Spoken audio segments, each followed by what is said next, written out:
대부분의 사람들은 자신을 이끄는 지도자가 강력한 리더십을 갖기를 원합니다. 그래야만 자신들을 보호해 줄 수 있다고 생각하기 때문이죠. 늘 강한 모습을 보기 원하는 것, 이것이 일반적인 팔로워들의 마음인데요. 그렇다면 지도자는 무엇으로부터 자신의 강력함을 이끌어낼 수 있을까요? 놀랍게도 성경이 말하는 리더십은 하나님 앞에서 한없이 연약한 자가 강력한 리더십을 갖는 모습을 우리들에게 보여줍니다. 그 대표적인 사람이 바로 다윗이라고 할 수 있습니다. 다윗이 오늘 어떤 기도를 드리는지 귀 기울여 볼까요?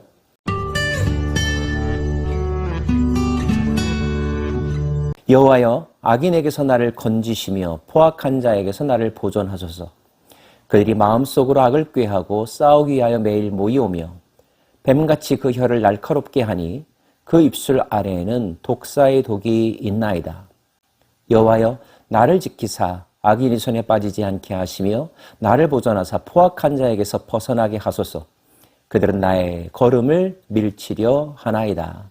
다윗은 하나님 앞에 간청하고 있습니다. 하나님, 나를 지켜주십시오.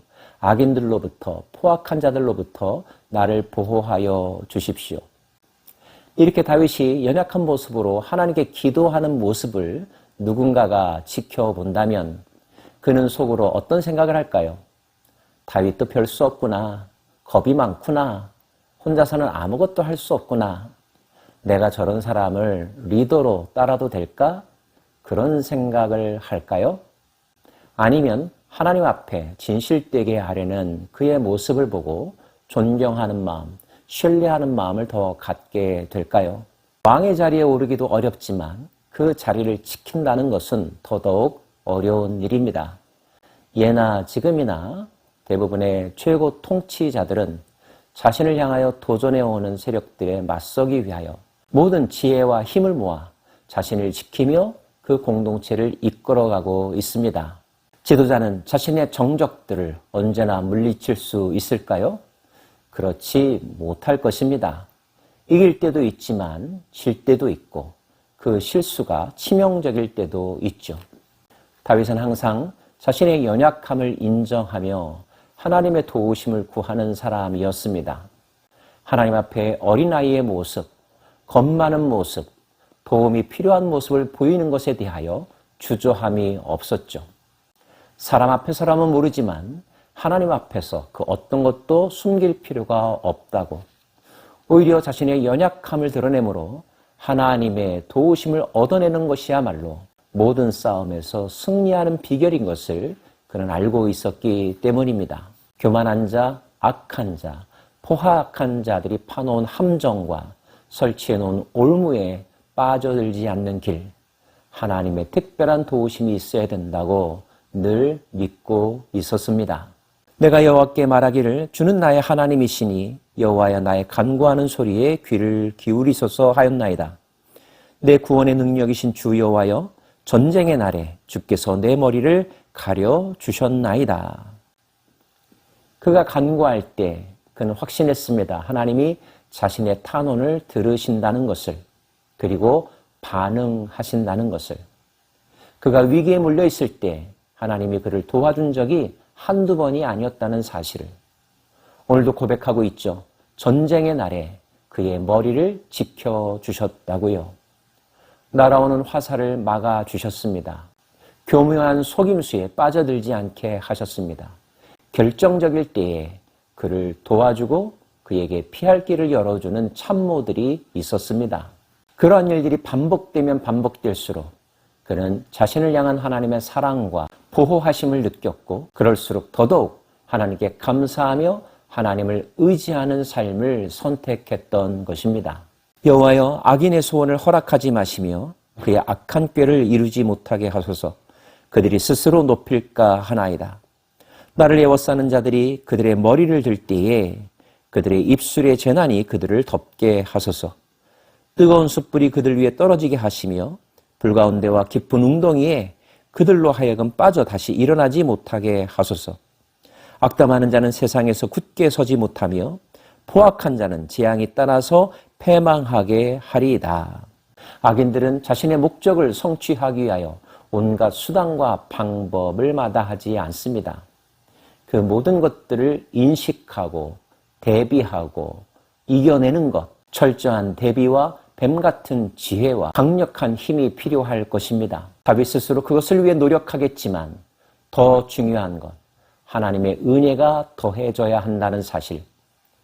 때를 정하시고 상황을 만드시고 사막에 강을 내시며 바다에 길을 내시는 하나님의 능력이 함께 한다면 어떤 강력한 적도 이겨낼 수 있고 어떤 심각한 위기 속에서도 벗어날 수 있다는 것이 다윗이 가진 확신, 하나님에 대한 믿음이었습니다. 그리고 그 하나님께서 자신들의 원수들을 멸하여 주실 것을, 그들의 교만의 빈틈을 이용하여 완전히 소멸시켜 주실 것을 간구하고 있죠. 내가 알거니와 여호와는 고난당하는 자를 변호해 주시며 궁핍한 자에게 정의를 베푸시리이다. 고난당하는 자, 궁핍 가운데 처해 있는 자들을 도와주시는 하나님.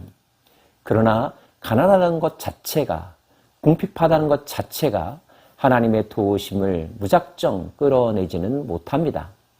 우리는 그 다음 말씀에 주목해야 하는데요. 진실로 의인들이 주의 이름에 감사하며 정직한 자들이 주의 앞에서 살리이다.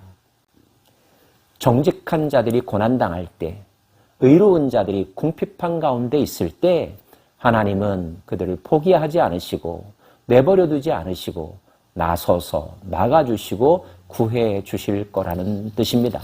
그러므로 내 상황이 얼마나 처절하고 위기 가운데 있는가 보다 하나님의 도우심을 이끌어낼 수 있는 더 큰 무기는 나의 정직함입니다.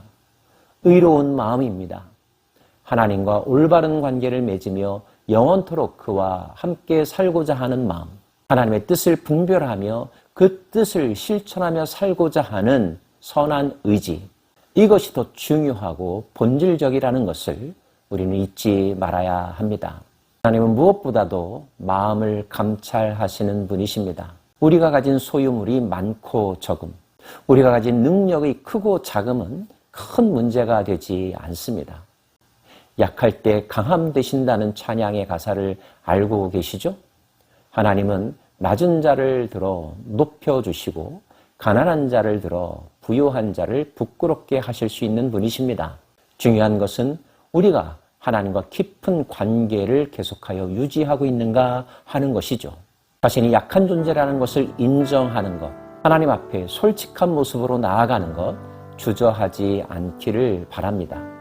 오히려 그런 모습이 하나님의 긍휼하심을 이끌어낸다는 것, 하나님께서 내 인생 가운데 일하실 수 있는 여지를 남겨두는 것이라는 것, 이 지혜로운 깨달음이 있기를 원하며 하나님의 은혜로 말미암아 승리하고 하나님의 도우심으로 말미암아 그 주어진 승리를 끝까지 잘 지켜나가는 저와 여러분의 삶 되기를 원합니다.